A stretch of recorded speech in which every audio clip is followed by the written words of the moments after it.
This is my 2004 Jeep TJ with the inline 6 engine and a 5-speed manual. I bought it 3 years ago with 54,000 miles on it, and I just hit 70,000 today.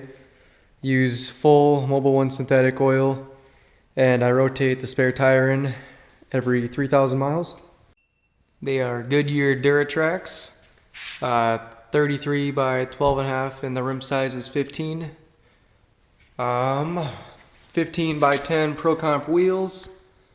These tires are very good for highway driving. I go to college right now, so I'm on the highway a lot. Once I graduate, I'm going to put 35-inch tires on. And bad part about this is that it has a Dana 35 in the rear axle. So I'm building a Ford 9-inch axle right here. Picked this up a couple months ago and should be able to get it all put together in Detroit locker probably right at the end of the school year. I also regeared it to 456 to bring it back to stock performance because it had 307s in there with the open diffs. Still is open differential, but it's going to get a Detroit locker, like I said, in the near future for the Ford 9-inch axle. Suspension, I am running a Zone 4.25-inch lift kit. That is a 3-inch suspension lift with a 1.25-inch body lift. And then it's also a 1-inch motor mount lift to correct driveline angles. The shocks, I note that they corrode pretty easy. So what I'd like to do sometime in the near future would upgrade the shocks to some nice aluminum ones that wouldn't rust, like Bilstein's or some other sort of nice shock. But these do handle very well off-road and on-road.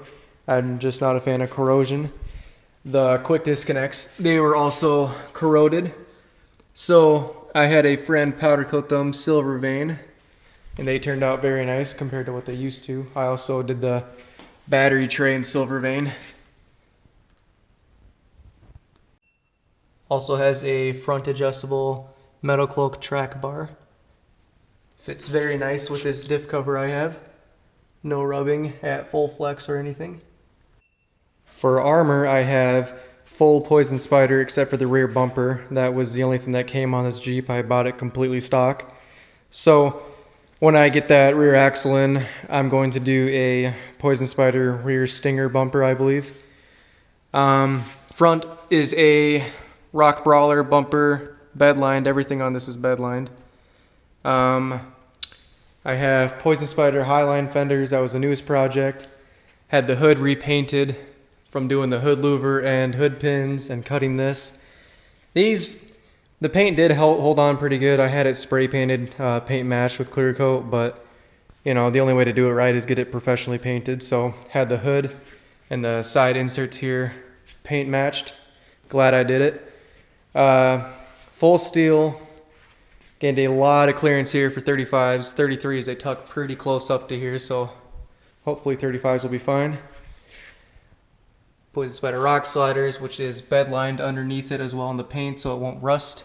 And it also has that gasket in there that Poison Spyder offers. I taped around here so that way the Spyder would still be silver.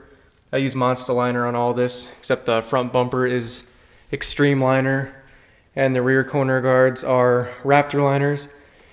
I picked these up on Craigslist, so if I were to do them again, I would do Monstaliner. I've noticed this Raptor liner chips very easy. Have to spray paint over it pretty often, and that gets pretty annoying. Here's that rear bumper. Doesn't look bad, but I'd like to have that stinger on it. The bolts were also powder coated black as well, so they don't stick out like a sore thumb. Painted this black. It's pretty dirty right now. I just drove back from college in the rain. You can't really see it on camera. And the front, I also won a Poison Spyder bombshell differential cover on their Instagram giveaway a while back. Bought it I received it powder coated, so I scuffed up the Spyder, taped around it, and then paint matched it and clear coated it. For lights, I'm running HID projector.com headlights. These are the headlights that they use in SEMA and all those fancy Jeeps. I didn't get the halo lights or anything demonizing there. I like just nice, simple, plain look. It's got the Gatling gun shroud on it. And they are very nice, very bright. Have Vision X lights on the bumper. Those are pretty nice. And then up here, I have rigid D2 driving lights. Those are extremely bright. There's the D2s on. That's that Gatling gun shroud I was telling you about. Looks pretty sweet. Poison Spyder blinkers. Vision X bumper lights. And that is all the light that you will ever need. I'm never going to put a light bar on or any type of other light. I have LED bulbs in the taillights, and they are also blacked out. Relocated the license plate to the spare tire with the rock hard spare tire mount kit for the license plate. And a light here that also lights up the license plate. I have a Cobra 75 for a CB radio hidden right behind there next to the fuse box. And that is a quick disconnect, so I plug the radio into right there, and then it loops around here and hangs right on that mount, and it works very nice. Have an external speaker that I just run a wire up and I put it on that visor so I can hear everything. I have oversized Polk speakers for the dash, and up here I have a Pioneer head unit. Here are the lights. I added in the hard top controls right here, which is the defroster and the wiper, because this Jeep came factory with a soft top. And then I also have the windshield lights and bumper lights hooked up to here. And if you turn the Jeep on,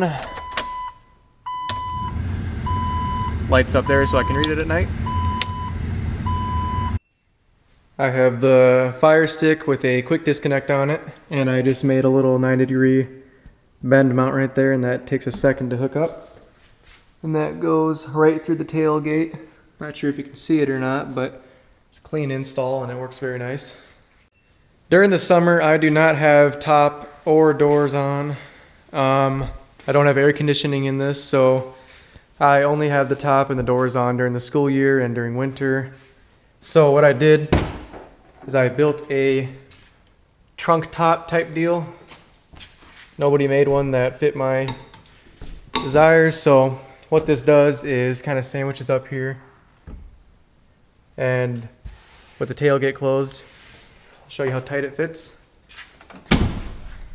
Nobody's getting in there. Protects everything from the elements and rain, thieves. So subwoofer is a Rockford power 10-inch. That's really all you need for a Jeep, not much. School year, I keep some tools in here, torque wrench. When I go rock crawling or whatever, I have a winch bag over there with tire inflator, deflator, plug kits, some extra tools, ropes, snatch blocks. I also have a Rockford 10 farad battery capacitor under the rear seat, so that helps out with the extra load from the subwoofer, which isn't even a whole lot because that's 300 watts, but with the winch and all the accessories that are on this. Had it laying around from an old system, so I figured why not put it to use.